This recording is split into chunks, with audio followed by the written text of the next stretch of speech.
Esta es una producción de Grupo Fórmula. Encuentra más contenido como este en radioformula.mx. Bueno, ya le comentábamos que en Brasil, con una diferencia de 1.8% de ventaja, Luis Inácio da Silva Lula gana la segunda vuelta electoral para convertirse de nuevo, ya lo fue. Me tocó vivir ahí en Sao Paulo su triunfo hace algunos años. Ya fue presidente de Brasil, ahora está de vuelta. Pero ¿qué representa, qué significa este triunfo de Lula da Silva en el Brasil?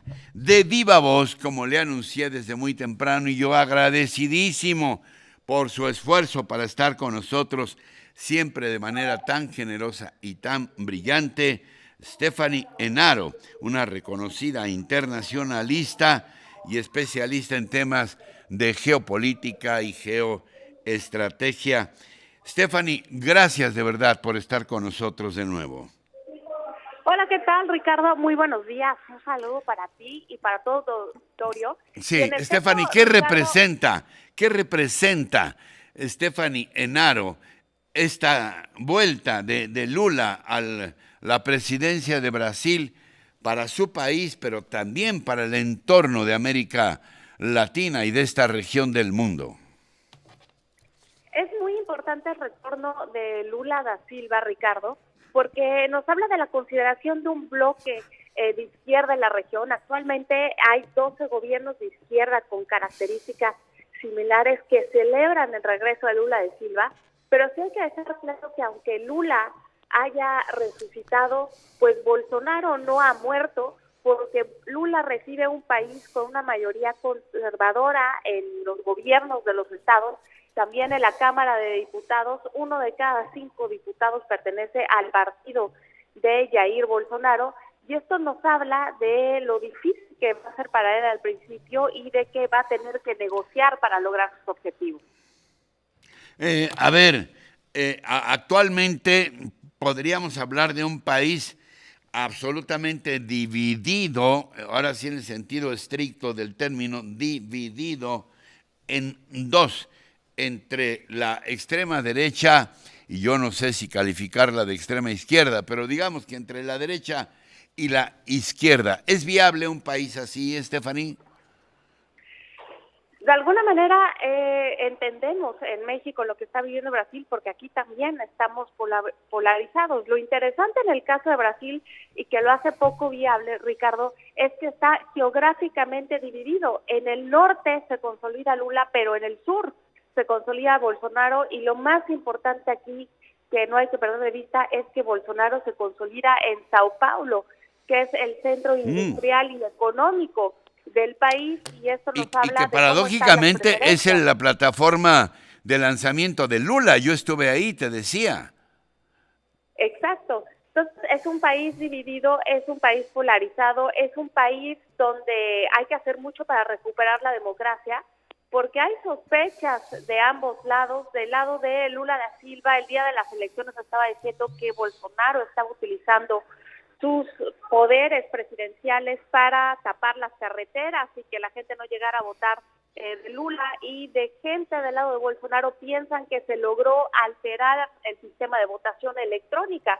Entonces, de alguna manera, Ricardo, pudo haber ganado Lula da Silva, pero la democracia salió perdiendo, y esto es muy importante porque estamos viviendo un bajo histórico a nivel global en la democracia, pero también, Ricardo, estamos viviendo una polarización a nivel global en donde ya muchas cosas no tienen sentido, y el caso de Brasil es muy ilustrativo. Brasil es, junto con México y Argentina, las tres potencias, digamos, económicas de la región latinoamericana. ¿Por qué nos debe de importar lo que ocurra en Brasil? ¿Por qué nos debe de importar a los mexicanos, Stephanie? Bueno, ya lo has dicho bien, Brasil es una de las economías más fuertes de la región, pero más allá de todo eso nos debe de importar porque Brasil es un país que tradicionalmente ha luchado por disputarle a México el liderazgo regional y Sí. porque también está adquiriendo un papel cada vez más estratégico con nuestras nuevas realidades geopolíticas que se han despertado a partir de la guerra en Ucrania.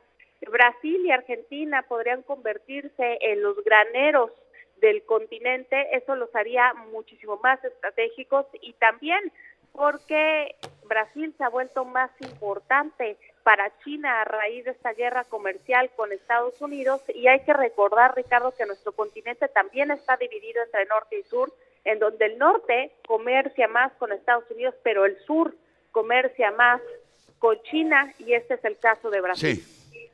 Finalmente, hace 3, 4 meses, no más, que yo recuerde, Stephanie, estuvo aquí Lula en una visita cordialísima, amistosísima con el presidente López Obrador y contra lo que ocurrió cuando ganó el señor Biden en los Estados Unidos, que fuimos los últimos en felicitar el triunfo de Joe Biden. Ahora, rapidísimamente, la reacción de México diciendo, bendito Brasil, dijo algo así el presidente López Obrador, saludando el triunfo de su amigo Lula. ¿Qué representa para el gobierno de López Obrador este triunfo de Lula, mi querida Stephanie? Pues obviamente se celebró la victoria como si fuera propia, tanto por el lado del presidente como por el lado del canciller. Sí. Representa un aliado más en la región, su gobierno de izquierda con características similares, que además, como tú bien lo dices, Ricardo, Lula da Silva estuvo aquí en una visita no oficial. El presidente dijo que fue una visita de amigos y se remora eso. Lo que vino a hacer aquí fue a reunir fondos para su campaña porque ese es un papel que antes ocupaba Venezuela. Sí. Hoy Venezuela no tiene esa liquidez y México parece estar solventando este tipo de gobiernos con características similares. Entonces, hay que notar que las 5 mayores economías de la región, Ricardo, ya están gobernadas por gobiernos de características similares que luchan por tener una unión latinoamericana para hacer un contrapeso importante a Estados Unidos en la región. Algo más que nos quieras comentar, mi admirada y querida Stephanie Enaro, que nos haya preguntado sobre el actual momentum de América Latina a partir de este triunfo de Lula en Brasil. Algo más que nos haya preguntado. Creo que no debemos de perder de vista a Jair Bolsonaro. Él tiene características muy similares a las del Donald Trump y sería lamentable, Ricardo, que Brasil tuviera un episodio similar al que ocurrió en el Capitolio en Estados Unidos este 6 de enero, porque Lula entrará en funciones hasta el 1 de enero de 2023. Estaremos muy atentos a todo lo que ocurra y te reitero mi más sincero y profundo agradecimiento, Stephanie. Gracias por estar con nosotros siempre de manera tan generosa y tan brillante. Gracias a ti, Ricardo. Les deseo que tengan un excelente día. Gracias, hasta pronto, gracias. Stephanie Enaro, la verdad, con una claridad siempre absolutamente cristalina, diciendo lo que ocurre en el ámbito internacional. Esta fue una producción de Grupo Fórmula. Encuentra más contenido como este en radioformula.mx.